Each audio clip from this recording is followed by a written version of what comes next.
Aminata avait 14 ans quand ses premières règles sont arrivées. Avec elle, une douleur si intense qu'elle ne pouvait plus se lever.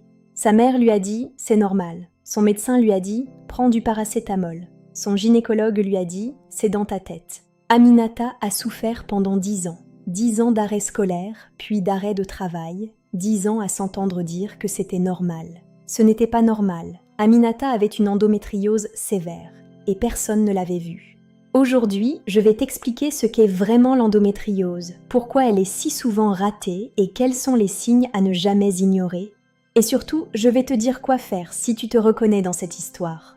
L'endométriose, c'est quoi exactement? Normalement, la muqueuse de l'utérus, l'endomètre, s'épaissit chaque mois puis s'évacue lors des règles. C'est le cycle normal.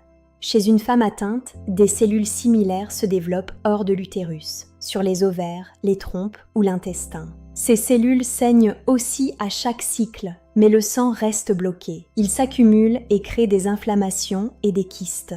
Ce n'est pas une maladie rare, c'est l'une des pathologies gynécologiques les plus fréquentes au monde. Une femme sur 10 en souffre. En Afrique francophone, elle est massivement sous-diagnostiquée. Non pas parce qu'elle est rare, mais parce qu'on ne la cherche pas. Voici les symptômes qui doivent t'alerter. Si tu en reconnais plusieurs, il faut consulter. Des douleurs qui t'empêchent de te lever ou de travailler et que même les antidouleurs ne calment plus. Douleurs lors des rapports sexuels ou mal au bas-ventre presque tout le mois, ce n'est pas normal. Ballonnement, diarrhée ou constipation qui s'aggravent pendant les règles. Beaucoup de femmes sont traitées pour le côlon irritable, alors qu'elles avaient une endométriose digestive. Règles très longues ou saignements entre les cycles. Ton corps envoie un signal, il faut l'écouter. C'est une cause majeure d'infertilité. Si tu essayes depuis 1 an sans succès, ce sujet te concerne. Est-ce que tu te reconnais dans ces signes? Écris-le en commentaire, tu n'es pas seul. En moyenne, il faut 7 à 10 ans pour obtenir un diagnostic. C'est un délai inacceptable. Pourquoi? D'abord, la douleur féminine est minimisée.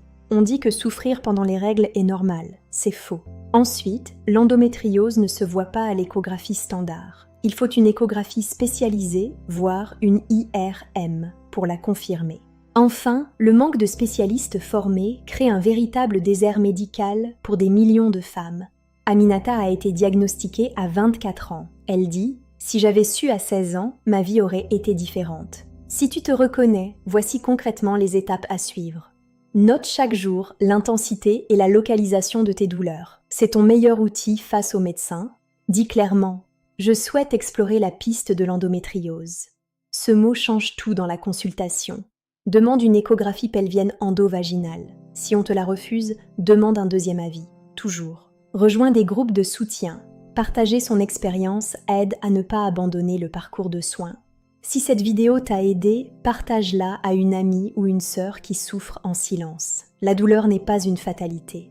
Dans la prochaine vidéo, on parlera de contraception. Abonne-toi pour ne rien rater, je suis là, à très vite.